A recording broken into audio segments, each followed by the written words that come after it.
So today I want to talk to you about antique hat pins, particularly Victorian and Edwardian hat pins. Now, in the early Victorian period, hat pins were shorter and simpler, and they were mostly made of steel, brass or bone. And at one point, jet hat pins became very popular as a form of mourning jewellery, which was influenced by Queen Victoria's long mourning period after the death of Prince Albert. During the later Victorian period, hat pins became larger, more decorative, and because of industrialisation, they became widely available. Moving towards the Edwardian period, they became the peak of extravagance.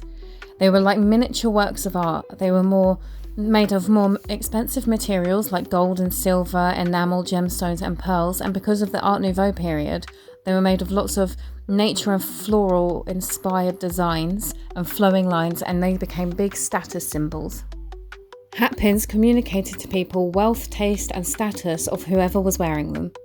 Owning multiple hat pins allowed women to match the pins to different outfits that they were wearing, put their hat pins in display stands in their homes.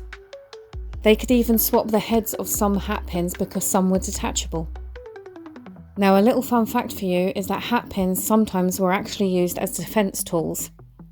There are multiple documented cases of women using hat pins to jab men that were harassing them.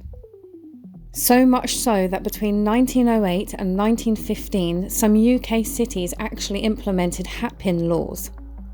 This limited the length of the hat pins to a maximum of 9 inches and required protective covers on the tips. Now, at the end of this video, I will show you an example of a more modern hat pin, which is a ceramic rose hat pin. This is not from the Victorian or Edwardian era. However, it does have a safety protective tip at the end of it. I'm just using it as an example because I just want to show you what one would look like. Now, hat pins generally were faded out towards the end of 1914 with shorter hairstyles and smaller hats becoming more popular, because hat pins were no longer needed to hold people's hats onto their big elaborate hairstyles. Now, here's the ceramic rose one that I was talking about earlier that I was going to show you. This is actually from like 1915, so a lot later. Now, I just wanted to show you this because at the end of it, it does have one of those protective covers for the tip of it.